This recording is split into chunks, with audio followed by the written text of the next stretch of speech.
Welcome to Libero. I'm Rory Smith, and we'll get on with the show in a moment, but I just wanted to remind you that not only can you listen to this show on Apple and Spotify and all of the other podcast platforms for really hardcore listeners, but you can also watch us on YouTube if you want to. You can also rate, review, like and subscribe in all those places, and doing so helps us to reach more people. And that helps us strike a blow against what I can only describe as the ongoing making stupidification of football discourse. And that helps us, but it also helps you and your children and your children's children. So it's probably worth a minute of your time. So this is episode 29 of Libero, the podcast about the least important of the least important things, as Marcello Lippi once said. And I'm joined, I think for the second time in a row, by Jonathan Wilson and Miguel Delaney. And for one of you, this is quite a big week, because Miguel, you're getting a train. Yes, to Jonathan Wilson's wedding. So Jonathan Wilson's wedding. We've just been talking about table plans. Me and Miguel are on separate tables, but we wanted to check that we were okay with that, and we didn't want to move it around at this late date. Jonathan, tell us what your tables are named after. There's 11 tables, which you don't look a gift horse like that in the mouth. So they're named after the Hungary team of 1953 who beat England 6-3 at Wembley. I'm on the top table, obviously, Grossish, and then we go through from Bazanski to Shibor. So you're on, Rory, you're on number 8, Coxish, and Migs. As you requested, you're on number 9, Hidakiti. I feel like that is the best name table to have. What is the top table called? Grossish? Yeah, the goalkeeper. And was your spouse to be okay with calling it Grossish? Because it's not romantic, is it? But it was his name, Gyula Grossish. I think he's a very romantic figure. He was very different from the rest of the squad. His mother wanted him to be a priest. He was a dissident. He allowed his house to be used on Gellert Hill as a arsenal for the rebels in 1956. He was arrested and interrogated regularly by the AVH. Quite a brave man, a hypochondriac. He would wear a red bandana in training to ward off brain disease. While the rest of the squad went to watch westerns, he would work through chess problems by himself. So a loner intellectual weirdo. And I think perhaps you can see why I felt drawn to him. Fine. All of this is completely fitting for naming the top table at your wedding after him. We are very excited to have our first Libero wedding. I think it feels like we've reached that stage as a podcast where we need a wedding. I don't know what sort of content we'll create around the wedding, but it'll definitely be some. But before that, we have an episode that's actually been a bit awkward to plan, because we had a little bit of tension in the WhatsApp group as we tried to work out which ones of us were going to get to talk about it. Us three drew the long straws. The game that never happened. I mean, that is kind of the ultimate credential to talk about this, about Bar actually being Argentine, living in the country, reporting on the country, all of those. But I mean, yeah, I mean, I don't think we should ignore the fact that this is three white men, white mansplaining South American football. But this week we are talking about the appeal of Argentine football. So even from afar, we've all seen the images of Boca and River fans in particular at the Club World Cup. And we've all experienced this, like Miguel said, both in Buenos Aires before that game that never happened, but also at major tournaments. And it does feel to me increasingly, Miguel, like South American fans in general and Argentine fans in particular kind of animate these major events just by the sheer kind of weight of numbers, the colour, the noise, the passion that they bring. Is that fair? Yeah, completely. And I think at this point the numbers is really striking, because even in Qatar, which I think I haven't been there for the full month of it, the only supporters that really travel the numbers are Saudi Arabia, Morocco as the tournament went on, and South American fans, not just South American, because a lot of Mexican fans there as well, but with the highest number though is Argentina. And it did illustrate something where I think we're in this era now, and it's related to kind of issues we've spoken about in the pod, like the globalization of football, like how Western Europe's strength, where South American fans, almost because of the way their game has gone, they value these international events much more. They'll travel in much greater numbers, and no one illustrates that more than Argentina, who feels like, take all these things to extremes, really. And it's amazing some of the places have seen this, really. One of them being, like, say, a shopping centre in Nizhny Novgorod before they play Croatia, and the entire shopping centre. I've got videos on my phone from it. As it's unusual for me to be on my phone, but I've got there. I do have some great videos from some sterile shopping centre in Nizhny Novgorod, and there's 30,000 Argentina fans singing every tournament. They've had a distinctive chant, and actually in some ways, so I'm getting on a bit of a tangent now. In some ways, actually, an element of modern football culture has been created by their version of a Creedence Clearwater Revival's Bad Moon Rising, Decima que se siente. And I mean, that was my first real exposure to Argentina fans, the 2014 World Cup. I've seen them go to distance, or at least to the final in 3 separate tournaments, 2014, 2015 in the Copa America. Me and Jonathan did that, and in 2022. And you kind of, it's hard not to kind of brought along with the narrative, with the passion, you say, and also the sense actually of authenticity. Yeah, and I think as well, you look at the celebrations after they won the World Cup, and those flyovers, in Buenos Aires, just completely rammed, like 5 million people on the streets, which is just something you'd never see. I mean, in what other circumstances would you see 5 million people on the street? And of course, it's all the more effective, all the more striking, because they're all wearing the pale blue and white, such distinctive colours.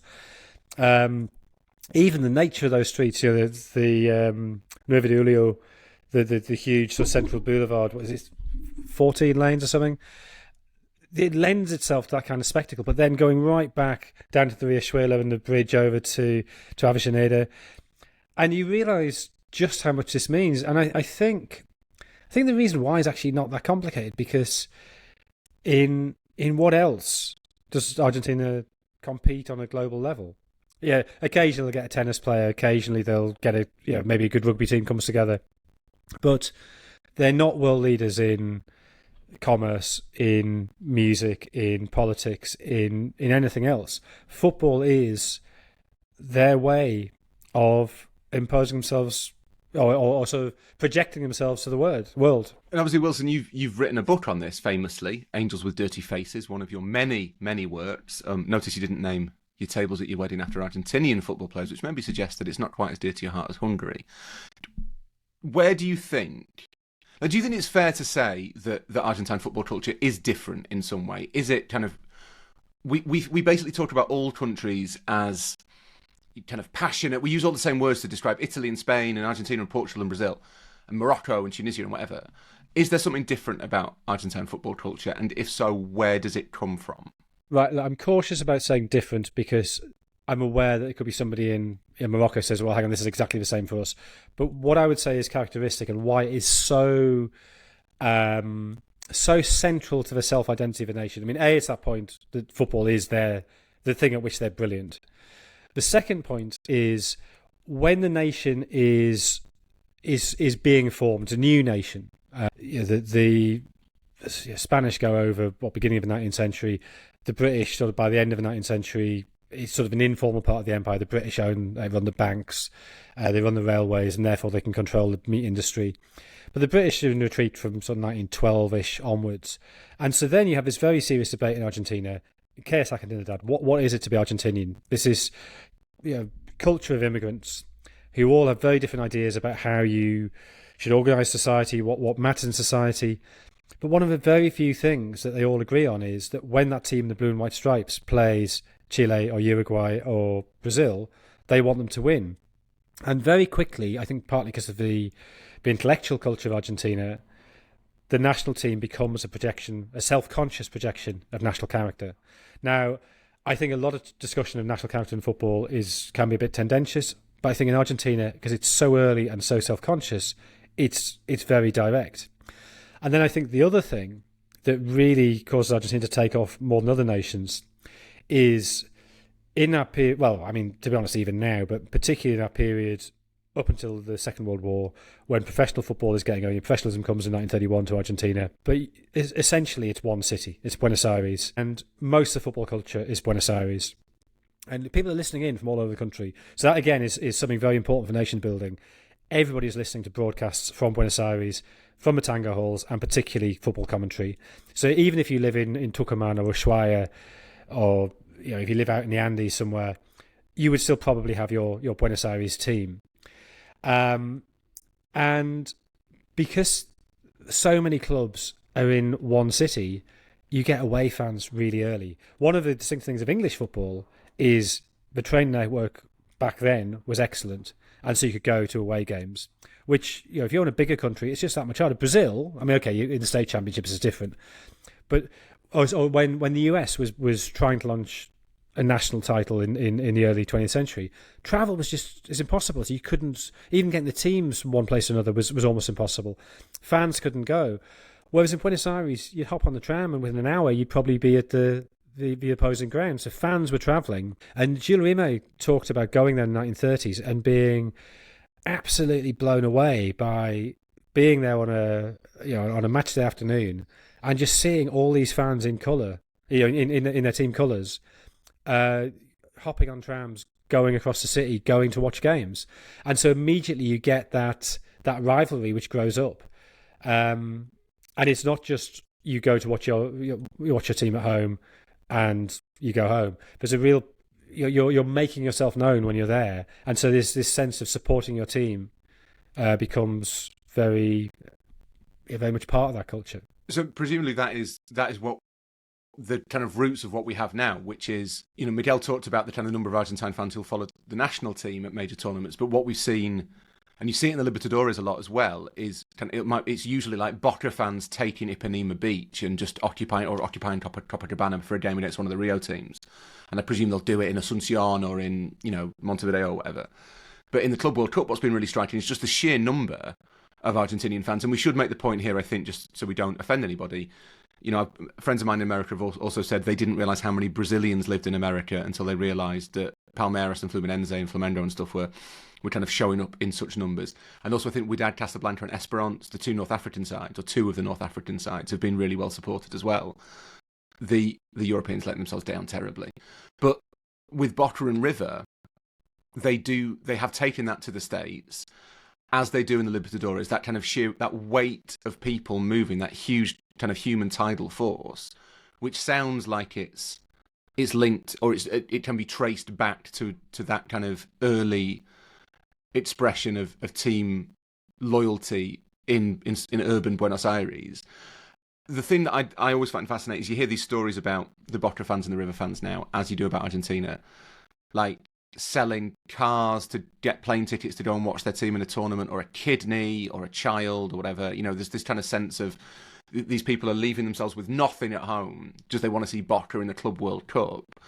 Is that true? And how much of this do you think now is like performed? Are they doing it because that's what's expected of them, Jonathan? I mean, you do hear a lot of these stories, and it's difficult to know just how representative they are.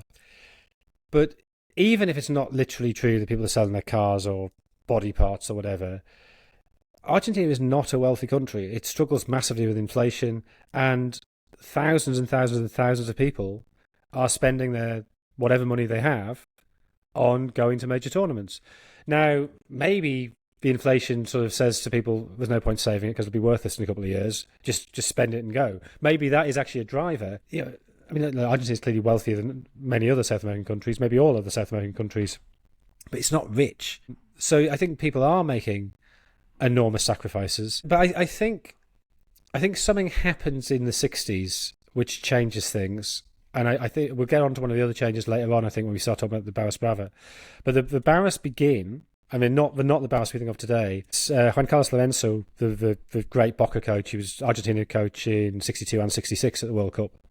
Who'd worked in Italy. I think he'd seen the Italian model. And he realised that because fans were so passionate in Argentina, the home teams often got decisions. So he thought, right, we'll get Boca to take their own Barra to all away games.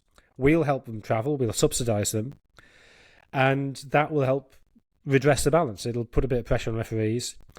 And this is known as the Barra of Aguante, Aguantar, which is what resist makes. Support. Yeah. Support. With more Aguantar, it's more kind of to not quite survive, to sustain, or to resist. Yeah, there's a specific word I'm thinking of. To resist is probably the closest. So I spoke to Raul James, who was there's a famous picture actually from the '86 World Cup quarter-final of a fat England fan getting punched in the face by a very muscular Argentinian. That's Raul James. But he becomes a leader of the Barras. Sorry, it's to persevere. Sorry. To persevere. So he becomes the leader of the Barras at Vélez Sarsfield, but he later becomes the chairman. He basically sorts out their Barra because he's harder than them. So I interviewed him, and he interviewed him in the Starbucks on Corrientes in Buenos Aires. And he came and he's like, I don't know how old he is, like 70 or something when I interviewed him. This is 10 years ago. And he's wearing this sort of long camel coat. He's got a hard man's face. He's got a very, very hard handshake. And he sat down in these muffin crumbs. And the whole way through the interview, I'm thinking, he's going to stand up and the back of his camel coat is going to be covered in these muffin crumbs. And all I could think of all the way through the interview was, this is awful. Should I have warned him about the muffin crumbs? Is he going to hate me? Is he going to have me killed because of these muffin crumbs? And he didn't seem to notice. Nobody said anything. And then 4 days later, I'm in a cafe. And you know how the cafes in Buenos Aires, you always have a TV in a corner with a 24-hour rolling news on. I look up, and there he is, with bandage around his head, scratches on his face, blood everywhere. And somebody's tried to kidnap him. And that's a really bad idea. I don't think it's connected to football at all. I think it was just... And not to the state of his coat. Or to the fact that he'd spoken to me, and he's 70-ish, and there was a police like speeding trap thing, and they'd slowed down for that, and he'd rolled across the guy in the backseat of the car, opened the door, and thrown himself out, and he'd escaped his kidnappers. Like 4 days after a hard man. So anyway, this is what he said about Aguantar. Aguantar meant to travel away with all your flags and defend them, and defend your fans in away matches. That was it. No business. Players didn't give us so much as a pair of socks, and they didn't like us because we demanded sacrifice and commitment. So what he's saying is, in those early days, in the late 60s, early 70s, it's all about supporting your team and demanding the best from your team. The organised crime aspects come later, but we can come to that whenever you want to, Rory. Well, this is what I think strikes me as most interesting about Argentina. So I think we can probably all say that we are willing to admit that we find ourselves compelled and attracted to Argentinian football. That is a thing that I remember being in Qatar, and me and Tarek actually did a video thing of it for the NYT, like being on the metro in Qatar and just like this really sterile environment, and then this like genuine vibrancy of the Argentinian fans. And it's really hard not to if you're around Argentinian fans, it's really hard not to enjoy what they are doing, the songs they're singing, the colour they produce, all that stuff. And, by, I think, day 3 of that World Cup, I was a bit like, right, want Argentina to win this. This is amazing. Like, this weird tournament will be saved by these people in blue and white shirts. And I think it's really interesting why it has that appeal. Like, what it is about Argentina that kind of, an Argentinian football culture. Because I think we can all accept that, we don't need to go over the fact that, the Argentinian Primera Division isn't as strong as the Premier League. Like, we're not watching it, or you're not watching it for the football. You're not like, I really want to watch Vélez Sarsfield play this week, which is a shame. And we've talked about the forces behind that plenty. But what is it about Argentina, Miguel, that you think what does it for you about Argentina? Well, I was thinking there, just as Jonathan was speaking, I mean, when we covered the game that never happened in 2018, I mean, remember actually, I think we all wrote at the time that was that felt a manifestation of basically a country that cared about football too much. Because, I mean, like, again, we've spoken here about, you'll be able to pick out any number of examples of kind of like fans in Brazil, fans in England, fans in Italy, who you would show like they care as much as they care a lot, and like care to kind of the deepest levels of the soul. But it's like in Argentina, it just felt it went to. I mean, remember we had the classic conversation with taxi drivers, but they were telling us like, I'd actually rather die than play this match and lose. Like, I mean, well, they had the piece that I wrote on the I think on the eve of the game before the preview piece was Argentine radio, and they'd done it before. They got a guy in, a special commentator in for like a stress-free commentary, and he'd been told, don't raise your voice, don't do the goal stuff, like just be like, Boca have the ball, they're working it down the right wing, like an ASMR commentary, because they were genuinely worried that people would die during the game. The country as a whole, the health authorities were like, this is going to be too stressful for people. If you have people with weak hearts, they are going to die. And I think if you reach a point, and we all say this, I think, like with affection for Argentina, like if you're reaching a point where where it's a genuine risk that people will die because of their pastime, you probably need to like reassess your relationship with it. Yeah. I mean, like obviously there's another element to that, which is the most famous of all, that it does feel like kind of the imagery of Maradona, clenched fists and all that, it did kind of give Argentina kind of this deeper mythology about their success, and B, kind of almost create this folklore that they've always been trying to kind of replicate or relive, almost kind of a modern national football myth. And I think one of the other points, actually, when you mentioned about Qatar there as well, I think this is very rare in elite football, and it's rare for some of the players involved in their clubs, but it was basically the visual link between the fans and the pitch and the way the players themselves actually behave. So in 2014, again, there's that video of the entire Argentina squad jumping around, the singing Brazil, decime que se siente, and like Aguero doing the kind of the waving his shirt around his head.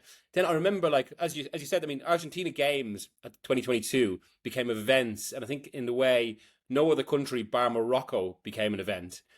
But also, I remember, like, so did the mix zone afterwards. It would always take the players like 3 hours to come out, because basically they were all set. You know, every single game became an epic, because there was this sense of, obviously they had the bad start. They lost to Saudi Arabia. Then they had to every single match after that became an elimination game, even the 2 group games. So there was this sense of epic for every game. So they'd really kind of celebrate victory in that way. But then, by the time they came out, it's again same sort of thing. Like they were, doing the flicky hands they were doing, that the fans were doing. Obviously, there was a kind of huge surge around Messi. I mean, the other part of it was, of course, every single game, it wasn't just about winning the World Cup, it was about winning it for Messi. This might be his last chance. Now he's won another trophy since, and he's going to play in another World Cup. But there was still that weight around it on it. So all the different kind of emotions we're talking about that pour into this and they're quite distinctive, really. You mentioned the thing about that song Brazil Decime que se siente, but there's other Argentine songs that have kind of transported themselves into European culture, and this is something I find really interesting. But so the song that we know as "Ale Ale Ale," which is actually an Italian song called "L'estate sta finendo," which became a Napoli chant called "Un giorno all'improvviso," and then I think went to Argentina and came back to Europe. That seems to have spread through YouTube, through social media, partly because of its kind of adoption by Argentinian fans. But then the song that is known as "Si Senor" by Liverpool fans, and I think has various kind of other iterations around England now. That's a Fito Paez song that River sing about the Libertadores and about Marcelo Gallardo. So it does seem to me that a lot of kind of Argentina does like iconography better in football than anybody else. Like we are primed in Europe to accept Argentinian football culture and automatically think that's something we want to steal. That seems to be the thing. It's like it's not only do we take their players, but we're like, we'll have your songs as well, lads. But that's just very quickly on that. It does feel like as football has become so homogenized. I mean, when you're talking about all that, Rory, I'm thinking about like Argentine football still retains that air of mystique, that are something kind of exotic and far away, that it was almost kind of unrepeatable, like in the 90s, say. Just that sense of kind of appealing difference that is very difficult to transport. But is that part of it? Is it that we so I have a theory on this, which I will unleash on you at some point. But is part of it that we don't see very much of it? That it does feel kind of exotic and different, because that spell when like Real Barca, when the Clásico was the biggest game in the world, but it was also on constantly. And like Sid Lowe, who we all love, was basically writing these like epic pieces about Clásicos about once every 3 weeks. And it kind of, there was a point where I think we all had a bit of like, we got like, what's the word? Oh, fuck. Jaded, overfamiliar. Yeah, no, yeah, I mean like full, saturated. Anyway, Satiated. Yeah, there came a point where we were like all like Clásico satiated, like we didn't need it anymore. It's like, yeah, all right, there's another Clásico, big deal. Whereas Argentina, it's not on TV. You interact with it through social media, through clips of the fans, through videos on YouTube, through little kind of glimpses, and that means that it does retain that mystique that we have basically lost, certainly about the bigger teams in Europe. Well, I think there's two things. Argentina's been able to do this really from the first time when football from Argentina was shown to a mass global audience, 1978 World Cup. And the ticker tape from 1978 is still iconic. And it's bizarre nobody's tried to repeat that. Or maybe they have, it just doesn't... Well, it's just littering. At the 2018 final, they had gold ticker tape. And if you go to the FIFA museum now, they still have that for the 2018 final. They still have the gold tape of that would kind of flutter around France. That's the only time I've seen similar. But there's a difference between having it blast out of glitter cannons and fans just literally ripping up paper. Yeah. And that looks amazing. And I remember kind of like playing in the garden when I was a kid, when like the blossom had come off the cherry tree next door, and sort of thinking, oh, this looks like Argentina in 1978. Because even as a kid, that was my point of reference for sort of pale patches on the pitch. And that, you still get that sometimes in Argentinian league games. But I mean, I went to a lot of Argentinian league games when I was sort of living over there, and I would often go to Huracan on a Friday night, because I don't know why Huracan often played on a Friday night, and the ground was rarely more than 2/3 full. It was a nice walk from my flat. They were a nice team who played nice football, never going to win anything. Their fans weren't particularly sort of hostile or aggressive. It was a good experience, but nobody was taking videos of it and posting on YouTube. It was ordinary. It was no different to going to a mid-table Premier League game. I think we get a slightly over romanticized image because we see the good stuff and we don't see the day-to-day average stuff. Well, that I think is a key part of it, isn't it? That it is much easier to to romanticize Argentinian football from a distance, because I mean, I've been to 3 or 4 Argentinian stadiums, and they are not good. They're not good stadiums. They're quite dangerous places. A lot of the football isn't great. That there is this kind of sense of decay around quite a lot of it. I think that's true. And most football matches are just random football matches. Most football matches are not kind of super classicos that you might see, or kind of massive choreographed tifos for Libertadores games. Most football matches are quite kind of stultifying in Argentina and elsewhere. And then, Jonathan, as you have alluded to, there is the broader issue of the Barras Bravas, the ultra groups, who in a lot of cases, and I think we're probably safe, we're not going to be sued by the Barras Bravas, but I don't want to risk it. Like, in a lot of cases you are watching these videos of Boca or River or San Lorenzo or Estudiantes or whoever it might be, and the people that are orchestrating the thing that you are watching, and that's amazing, that's what football should be like, are either very close to or just organised crime groups. I mean, yes, they are. I mean, and this is something that I think begins to change around the 1978 World Cup. I think the Barras were useful, organised groups who were used by the state organisers of that tournament in some, just to do up the stadiums. But that began this culture of the football authorities paying the Barras, and then by the late 80s, that it's become full-on organised crime. And that really hasn't shifted. I spoke to loads of people when I was researching Angels who were saying that if you come straight out of prison, when you're in prison, what you're trying to do is get in contact with a Barra who'll get you a job, because it's more lucrative to be a member of a Barra than to be a member of a drugs-only drugs gang. I mean, obviously, you've got to diversify your portfolio. And then you have this bizarre thing that happened. You know, the whole Football Para Todos program, when did that begin? Under Cristina Kirchner, when was that? 2008, something like that. And a lot of the Barra had moved out of football because it ceased to be lucrative. They were pursuing the other parts of their portfolio. A new Barra had moved in. You get Football Para Todos, which is basically state capture of the broadcast rights of games from TEC, who were owned by Clarín. Grupo Clarín was a media group which was opposed to Kirchner's political party. So it was both a populist move to get football on free-to-air TV, and it struck against one of the power bases of her enemies, as she would see it. And suddenly there's all this money pumped back into football, and the old Barra tried to move back in. So that time when I was living in Argentina, the main football violence was intra-club Barras, so different Barra from the same club fight each other. And you'd see people on TV going, well, it's really important that we... they call them lungs, the sort of the gaps in the stands to segregate fans.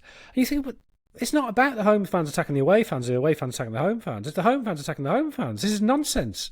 Well, listen, it's not fans, and this is a bit of a bugbear of mine. It's that football is being used as a stage for something completely different. It's not that, and we should stress this, I think, that it's not that like Argentine fans are inherently violent, or that Argentine football is inherently violent. It's that it has become this platform on which other things can happen. So what you're Sure, talking about there isn't like fan violence, that is criminal groups battling for territory. Who happen to wear the colours of the clubs and will want their club to win the game. So they are fans, they're just fans with another element to them. Yeah, it's not that they're not fans. I always find that when you see it in England, it's like you're not a proper fan. You think, well, they might be a horrible person. They're probably a fan. Do you know what I mean? Like you can be a complete cock and still be a fan. Like it's allowed. You can't just get the nice ones. But it's not the case that Argentine football is inherently connected intimately to violence. It is that it is such a massive cultural force in Argentina that, as it so often does, it kind of reflects culture back at you, and ultimately there are criminal elements who have an interest in whether it's dealing drugs on the terraces or using that as a power base to do other stuff, racketeering and stuff. That's just the place that they happen to have formed themselves. But yeah, they all want the team to win, and maybe that makes it all okay. So if I can just give you a stat just to prove it was a late 80s phenomenon. In 1986, there were 46 officially recognised instances of violence in Argentinian football. By 1990, there were 258. So it's gone up sixfold in 4 years. Yeah. So I guess, maybe, does that mean that, like, do we just choose to... Do we overlook that? Actually, to be fair, does that kind of lend itself to the exoticism and the glamour and the danger? Is that all part of it for Europeans? Well, maybe, actually, because it's not sanitised. I mean, that's a big part of it as well. The lack of kind of sanitisation. Even the fact we spoke about this when we briefly touched on Boca, but like the way fans at those events are willing to put themselves in quite dangerous situations in a way. Like there was actually quite entertaining video from the Club World Cup where some poor American steward had to go around telling about 20,000 Boca fans to sit down. We don't do that here, and most of them actually. From the video I saw, anyway, most of them dutifully agreed. But I thought that a lot during the Club World Cup. Like there must be. I think, to be fair, I think it was Wydad Casablanca that marched through Philadelphia to get to Lincoln Financial Field. And like American, we're not, don't want to disparage like American sports, but they don't have the culture of a massed band of ultras with a load of fireworks, walking through a street like an army. And there must have been loads of Americans who didn't know the World Cup was on, who were like, what the fuck is this? This guy we've elected can't stop this. But if you remember when that trip we're talking about in 2018, the three of us interviewed Alejandro Dominguez, the head of CONMEBOL, where had this great moment around the table. So Alejandro Dominguez's maternal surname is Wilson Smith, and his sort of right-hand man at the time was called Miguel. So around the table it went Miguel, Wilson Smith. And he was, we were talking to him about because he was, I think he has many faults, but I think he is quite smart from a commercial point of view. And he was talking about how the Pasión is a thing they need to sell. And we were saying to him, can you have that without the violence? And he was sort of like, well, yeah, we're going to try. But he was telling us kind of, I just don't think there'll be any trouble. And I remember saying to him specifically, but like, even the final next year is in Santiago. I think it was in Santiago. It was at Santiago or Lima, somewhere on the west coast. Santiago. I said, what if it's Boca River again, and you've got these two groups of fans travelling, because at the time in Argentina away fans were banned. So this was between the two legs. The first leg had been at La Bombonera with Boca fans. Second leg, which is the game that didn't happen, it should have just been River fans. And it was River fans attacking the Boca team bus, which leads to the cancellation of the game being moved to Madrid. But I was sort of saying, if you're going to have sort of 30,000 Boca fans and 30,000 River fans travelling probably by road across the entire continent to Santiago, that's a security nightmare. And he was sort of saying, it'll be fine. And a day later, there he is on TV going, we can't actually even host this here. This is like... Alejandro Dominguez's whole plan was... these two teams won't get to the final again. That you could tell. Like his plan was, it'll be fine because then they're just one of them will be shit. That's my plan. But the irony is that up until that season, if you had two teams from the same country in the semi-finals, they had to play each other in the semis to try and stop you getting a final between two teams from the same country. So he gets the dream final in terms of marketing it to Europe. Yeah. I mean, it dragged people like us over to Buenos Aires, and then turns out the game is too big to be staged. Yeah. The final itself, the game that was eventually played, was quite a strange experience. It was at the Bernabeu. It was so heavily policed, obviously, and like there was absolutely no kind of fan crossover in that way. But even then, there were an awful lot of Argentine fans there. And there's a lot of Argentinians in Spain, and there's a lot of people who had, and I think we're probably seeing this during the Club World Cup as well. Like, they are using it as their chance to sort of not cosplay, but if you're an Argentinian who's moved to Philadelphia or moved to Miami or whatever, you're still a Boca fan or a River fan, so you're going and you're wearing your shirt and all that stuff. But there were a load of people who came across from Argentina, and they had to try and police. They had to try and police it so the leaders of the Barras couldn't get across to Madrid. They wanted to kind of sanitize it to an extent. And I think Dominguez saw that as a chance to try and Europeanize the Libertadores a little bit. He wanted, that was his big kind of, we belong on this stage. We belong on the stage. The Bernabeu is a Champions League final stadium, probably the most famous stadium in the world. We belong on this stage. Our teams belong here.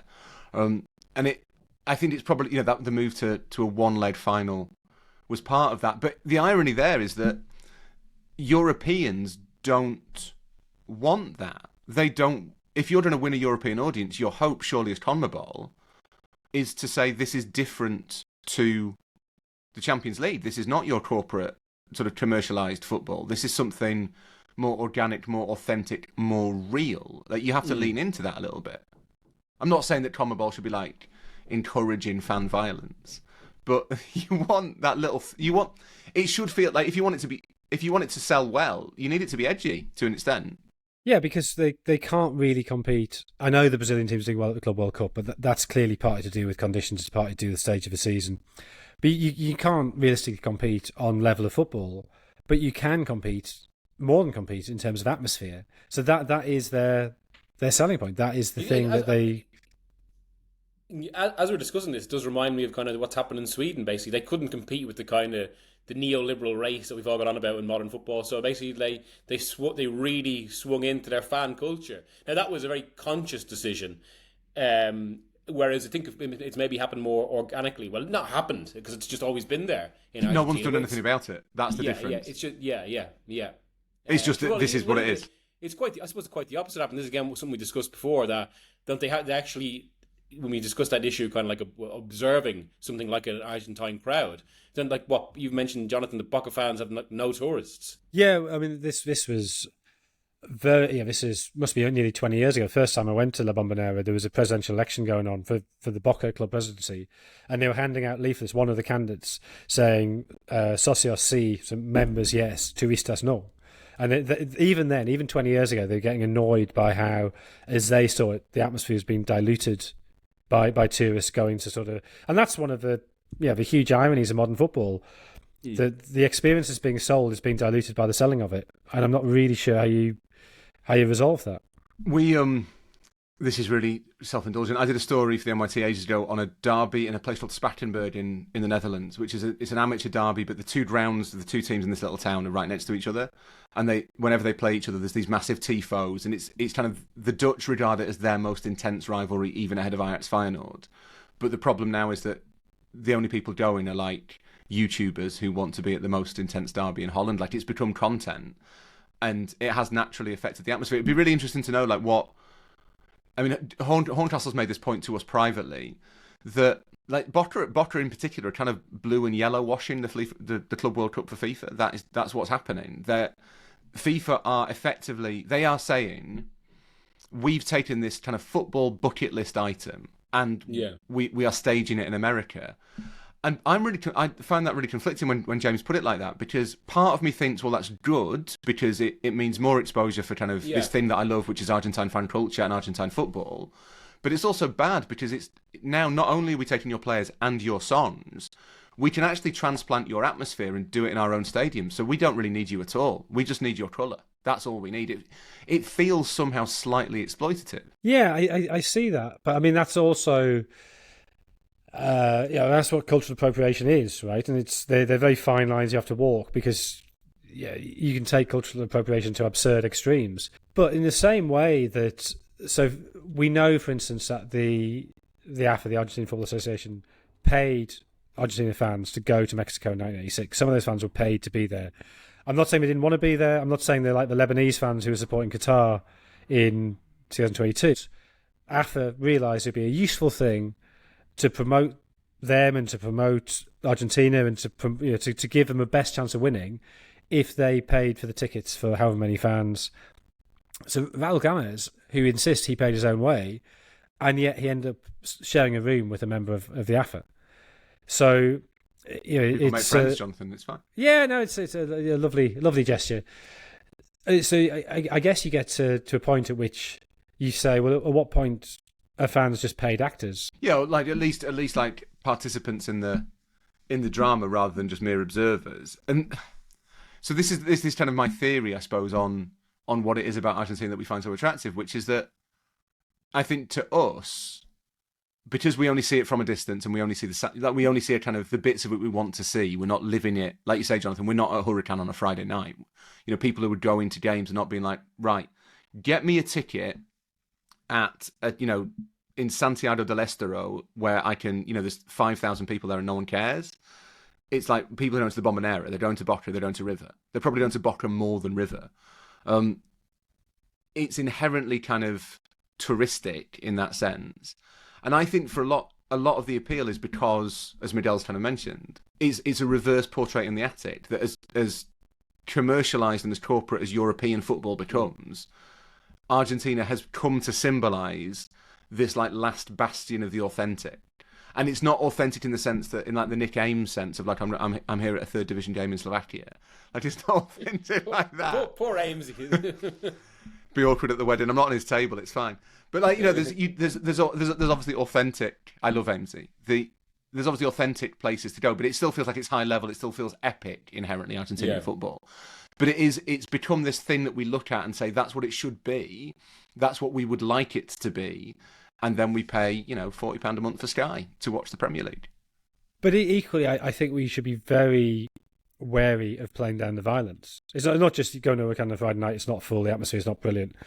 It's that I've seen some horrible things on Argentinian grounds. So one of the Super Clásicos I went to that did actually happen, which is at El Monumental.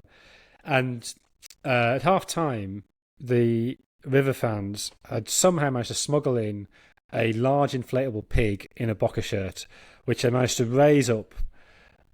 So it was sort of waving its arse at the Boca fans. So Boca fans nicknamed the pigs because of their ground is by the dump by the river, and so Los Posteros are supposedly sort of dirty. So there was some, and that was kind of quite amusing, and the Boca fans were clearly angry about it, but fine. But then in the second half, there was supposedly a steward sort of, when River scored, supposedly sort of clenched his fist in celebration. And so they just set about the stewards, and they were literally dragging them up to the top of the... They were in the sort of top tier of the stand. They were dragging them up to the top of the top tier and throwing them down the stairs and kicking the shit out of them when they got to the bottom. And you're sitting there watching this, and the police... you don't go in. That's the code. The police don't go in because that would create greater disturbances. And the idea is they sort of police themselves, which is fine until they turn on stewards, because supposedly, I mean, who knows how true it was, one steward had celebrated the opposition team scoring. I saw a policeman chase downstairs at Vélez, and fans coming back 2 or 3 minutes later, like clutching his helmet and his shield, and God knows what happened to him down there. So we shouldn't underplay how unpleasant some of this is. Made any thoughts? Sober note. So, is there But it's actually it's interesting because as we've been discussing this, and like obviously something that has been maybe kind of unsaid a bit is obviously Argentina's great rivals and neighbours, Brazil, and I do feel as if kind of Argentina has appropriated some of, not appropriated, but Argentina has taken some of Brazil's mystique. Like if there's a kind of pie of football mystique, Argentina is going to assume more of it. But also, actually, someone used the pie of football mystique as an episode title. The pie of football mystique, yeah. But like from knowing people who work in Brazil, and from like having been to Brazil for like in 2 separate events, it does feel actually I've heard more, at least the last 15 years, about fan violence in Brazil than I have in Argentina.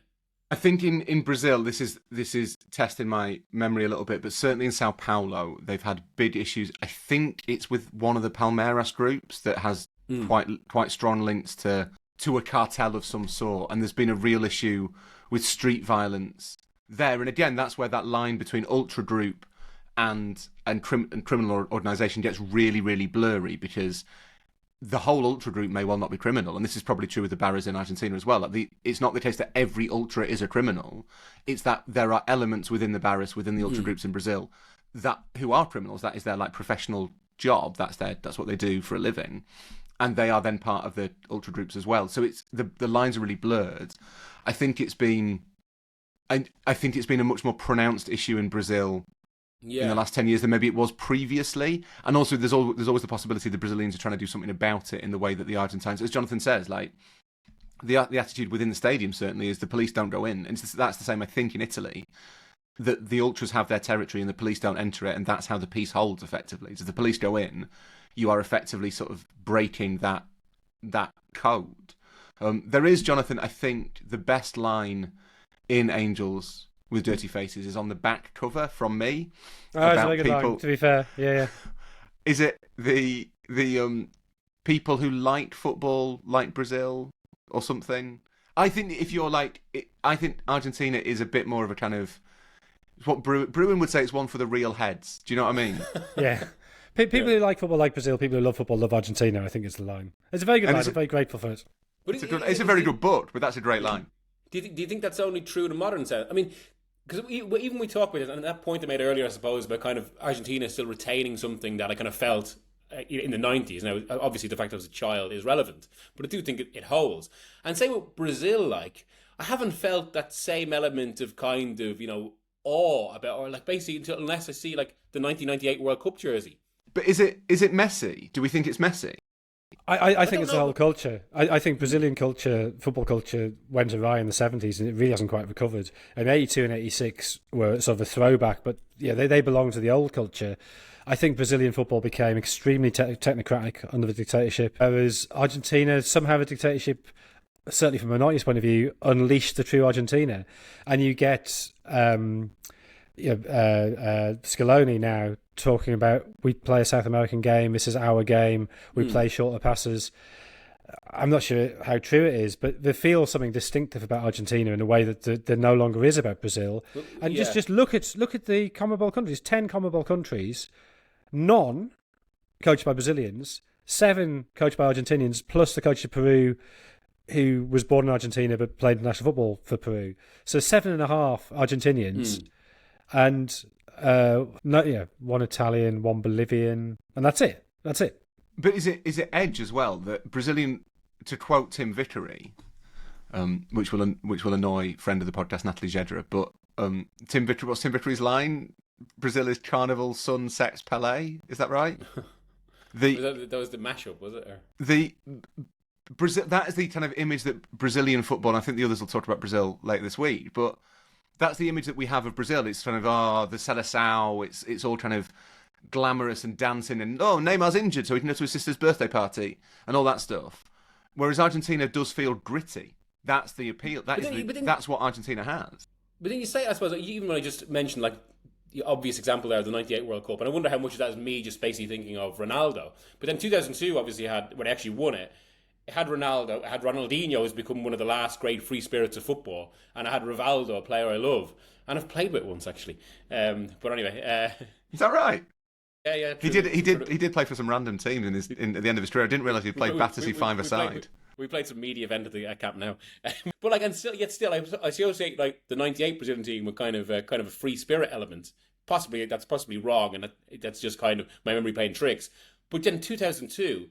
Bar these occasional touches, it just feels like such a dull team and such a kind of like such a kind of a functional team that you could get on, like the way they played, the way they were set up, the midfield. It doesn't speak to that same sense of mystique, despite some of the players that were involved. Whereas Argentina has always had that thing of there's always a 10, even pre-Messi. There's always a 10. There's always an Neymar. This had Ronaldinho.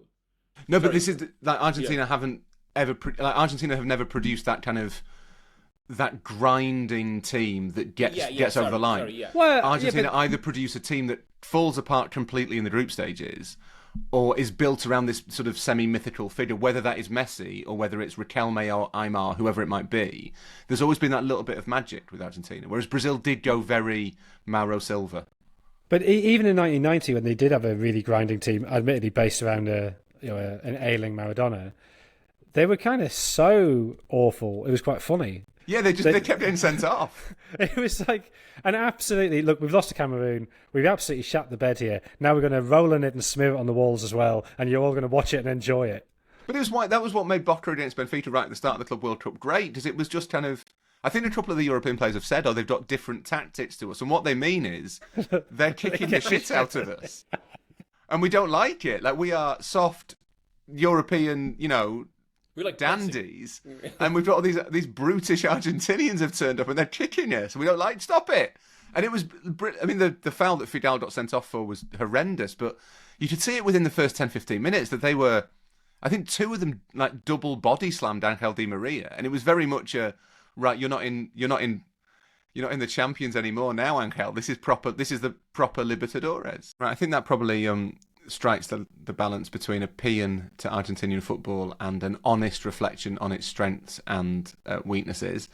And just quickly, there's something else we wanted to touch on that's a little bit more immediate and, to be honest, probably a little bit more important in terms of next year's World Cup.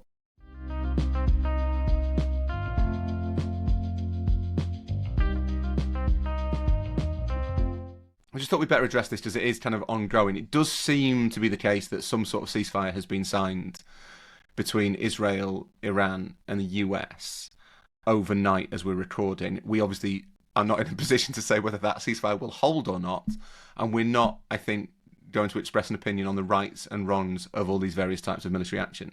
But it does put football once again in a position very much of football's own making, because Iran are going to be in the World Cup next year, which is being held largely in the US. Iranian fans are not allowed to enter the US, and now there is a possibility, although thankfully, a more distant one this morning than it was yesterday, that Iran and the US might be, kind of in a state of active conflict when that tournament rolls around. Miguel, is this sustainable? Like, what does this mean? I think, well, first of all, it's actually Jonathan probably better to answer this one, but it's unprecedented, at least for a World Cup. It's fact to have two, not just two nations in some form of conflict, but where, one of them is actually one of the first qualified, and the other is actually the main hosts. So even like on the afternoon we're speaking, there's already been reports that FIFA are going to try and come up with one of their usual fudges and have Iran play in Mexico. But then suddenly FIFA are dependent on how far Iran can get in the tournament. I can't recall anything like this, and of course, it's not just that this is unprecedented, but there's another dimension which is unprecedented for FIFA, which is where its president is just so, is so involved with the leadership of one country in a way we've never seen, and kind of speaks to some of kind of the bigger issues around FIFA that we've spoken about as regards even the Club World Cup and its general direction. So, it's obviously different because the US are a host, but it did happen in 1982 that you had Argentina, and then you had three British nations qualified in England, Scotland and Northern Ireland. And in fact, if you remember when Sepp Blatter fucked up the draw for that tournament, they initially had Scotland in a group with Argentina, then they realised they'd done it wrong, and Scotland got moved into the group with Brazil. But they had actually genuinely got it wrong. So it has happened. The British government at the time attempted to get Argentina kicked out of that World Cup. You can argue whether that was legitimate or not, but Spain had always been relatively sympathetic to Argentina, so they were never going to go along with it. So then it was, well, do the three UK nations have to withdraw? And Thatcher came up very strongly and said, no, the best thing to raise the morale of the troops is that they play and do well. And actually, as it turned out, the ceasefire was declared. It was during the game between Brazil and the Soviet Union, which I think was the third or fourth day of the tournament. So you've got this, it's an incredible bit of footage, if you can find it on YouTube, where I think it's on ITV, and they cut away from Brian Moore's commentary the first half. And he sort of says, we're breaking news now, we're going to go back to the studio. And they read out the ceasefire, and one of the first people to comment on it is Laurie McMenemy, because he's on the panel and he's a former guardsman. So, and he says something like, well, obviously it's great news for the lads over there, like. And Laurie McMenemy is probably the first person on British TV to comment on the ceasefire in the Falklands. Certainly in that instance. That was a good McMenemy. It was all right.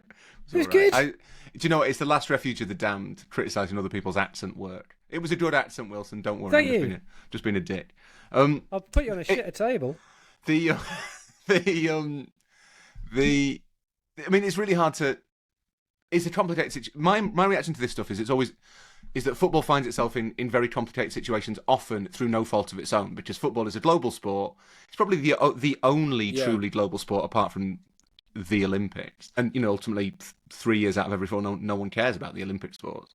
But, as you say, Miguel, Infantino has embraced Trump to such an extent that it does now feel as though he is making a call. If I was the Iranian football authorities... Well, number one, I think it's much more of a problem than FIFA pretending that Iranian fans can't go. Let's not forget as well that Infantino did get one of the first moments where he got criticism was when he went to a game in Iran, just at a point where kind of obviously there was a huge women's movement about the playing of the game there.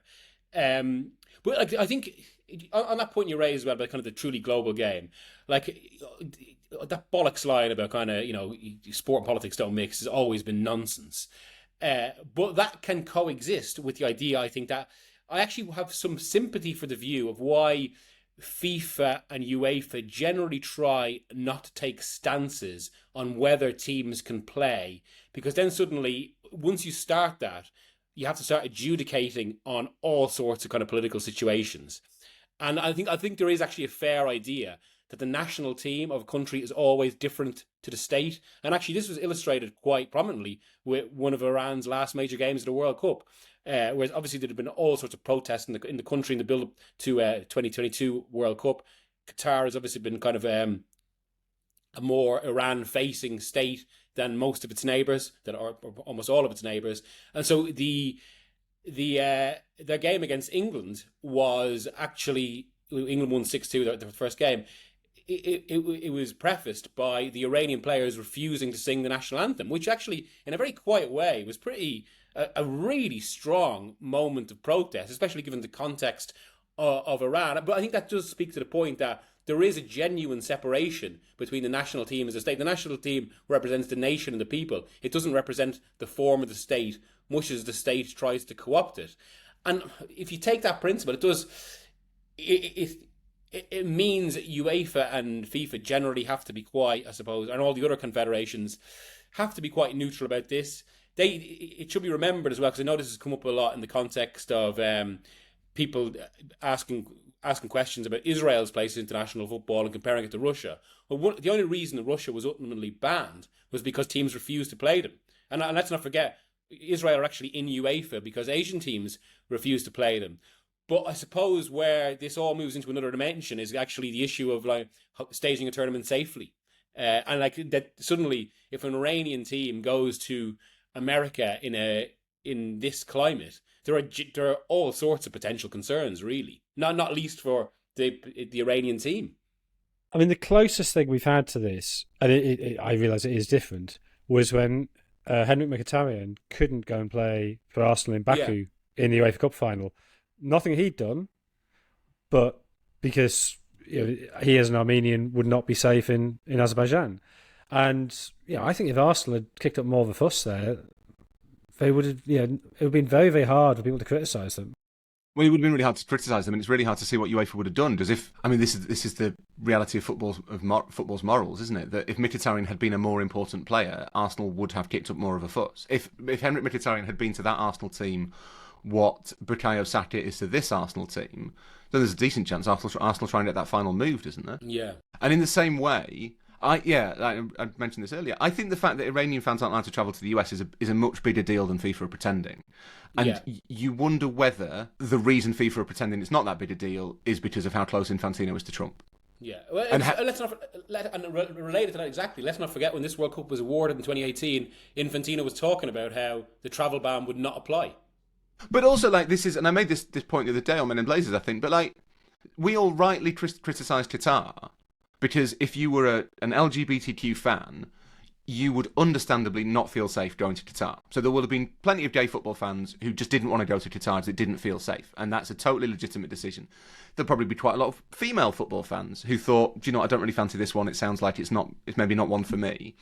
and as white European men, we were not in a position to kind of to be in the same kind of in the same threat as either of those groups of people. But it strikes me we should kick up a fuss that now the bar on whether you can attend a World Cup as a fan is national as much as kind of to do with race or gender or sexual orientation. Like if you are banning Iranians from going, potentially they maybe go to Mexico if that's where Iran are based, but that's a real problem.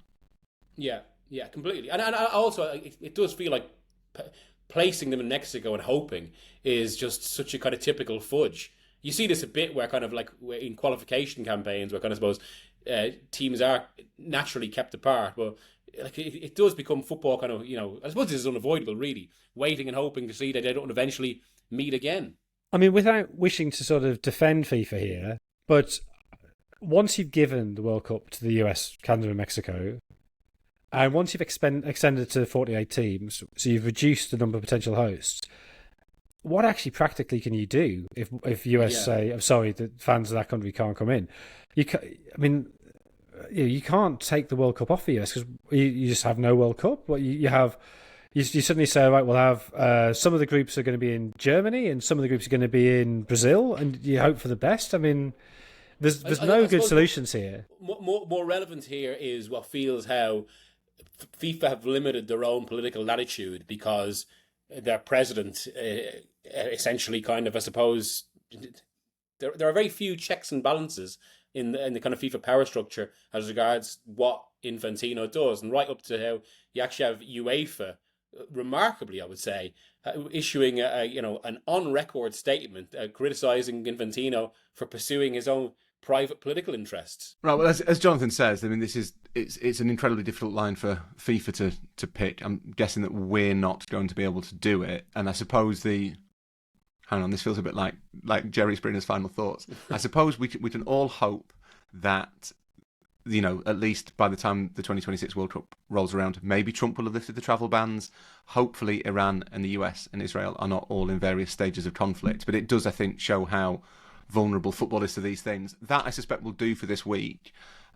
Miguel, thank you.